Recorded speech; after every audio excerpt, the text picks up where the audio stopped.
Subscribe now and press the bell icon. Never miss an update.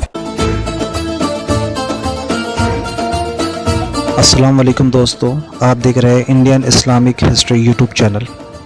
Ertugrul बस एक ड्रामे का नाम नहीं है, बल्कि तारीख़ का एक ऐसा बाब है जो जहनों को जकड़ लेता है।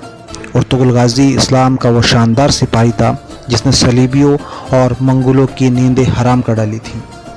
और आज की यहूदी और सलीबी इस ड्रामे से इतने बौखलाए हुए हैं कि इस बात का अंदाज़ा इसी बात से लगाया जा सकता है कि न्यूयॉर्क टाइम्स ने इसे तुर्की का सॉफ्ट एटम बम कहा है।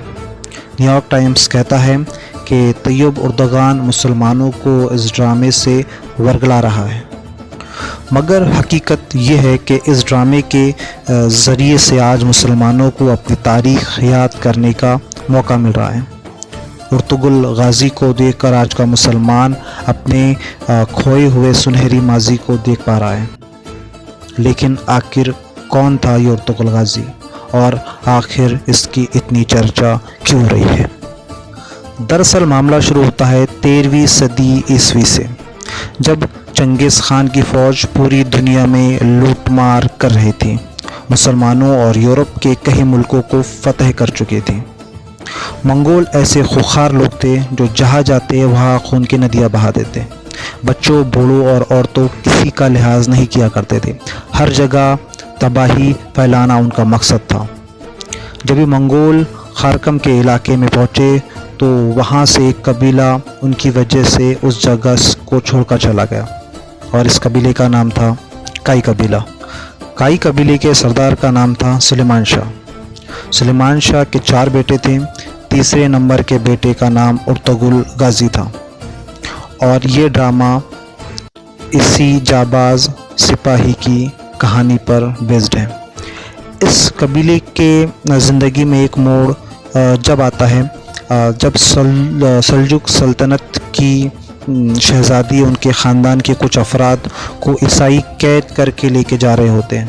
जब ईसाई रास्ते में होते हैं तब ये जो काफ़िला है ये अर्तुगरुल के हाथ लग जाता है, और अर्तुगरुल शहज़ादी और उसके भाई और उसके वालिद को ईसाइयों की कैसे छुड़ा लेता है।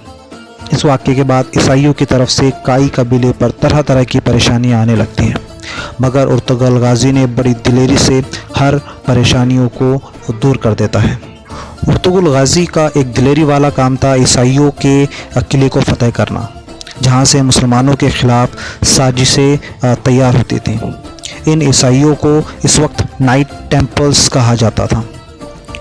इस किले में ईसाइयों के बड़े बड़े मजहबी पेशवा मुसलमानों के ख़िलाफ़ एक आलमी जंग की साजिशों पर काम कर रहे होते थे, मगर अर्तुगरुल गाज़ी के बहादुरी ने उनके इन नापाक इरादों पर पानी फेर दिया।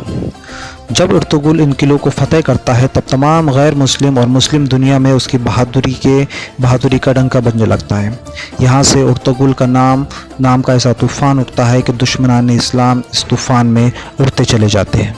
ड्रामा इस वक्त मुस्लिम नौजवानों में जोश व खरोश पैदा करने का एक अहम तरीन ज़रिया है। एक मरतबा दरियाए फ़रात को पार करते हुए काई कबीले के सरदार सुलेमान शाह का इंतकाल हो जाता है।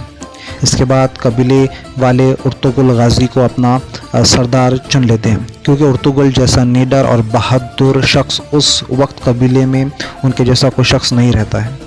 इसके बाद काई कबीले की तुर्की के अनाविलिया की तरफ रुख करते हैं, जहाँ 2 भाई उस वक्त अर्तुगरुल के साथ नहीं होते हैं। बस वो अपने छोटे भाई को लेकर इस अनातोलिया के सफ़र पर निकल पड़ते हैं। इस सफ़र में अर्तुगरुल देखता है कि 2 फ़ौजें आपस में लड़ रही हैं, और एक फ़ौज कमज़ोर है और जंग हारते हुए मालूम हो रही है। तो अर्तुगरुल उस हारी हुई और कमज़ोर फ़ौज का साथ देने लगता है। ये जंग थी सल्जुक की सल्तनत और मंगोलों के बीच, मगर ये बात उस वक्त अर्तुगरुल गाज़ी को पता नहीं थी, और अर्तुगरुल अपने तकरीबन 400 से कुछ ज़्यादा लड़ाकों के साथ सल्जुक फ़ौज के साथ मंगोलों पर इस तरह हमलावर होता है कि मंगोल अपने साथियों की लाशों तक छोड़कर मैदान से भाग जाते हैं। जहाँ एक तरफ सुल्तान अलाउद्दीन अपनी हार को यकीनी समझ रहा था, وہ ارطغرل کی جابازی سے اتنا خوش ہوتا ہے کہ اس نے ارطغرل کو انکارا کے نزدیک کچھ جاگیریں تحفے کے طور پر دے دیتی ہے۔ ارطغرل ایک بے مثال اور سمجھدار سردار تھا۔ دشمنان اسلام اس کی اس ذہانت اور بہادری کو دیکھ کر ہر وقت پریشان رہا کرتے تھے۔ سن 1258 عیسوی میں ارطغرل کے یہاں ایک لڑکا پیدا ہوتا ہے جس کا نام عثمان رکھا جاتا ہے۔ سن 1288 میں ارطغرل نے وفات پائی۔ اس کے بعد عثمان نے ارطغرل کی گدی سنبھالی۔ عثمان نے اپنی قوت اور طاقت کو اس قدر بڑھایا کہ کچھ ہی سالوں میں تقریباً 3 بر اعظم پر سلطنت عثمانیہ کا پرچم لہراتا چلا گیا۔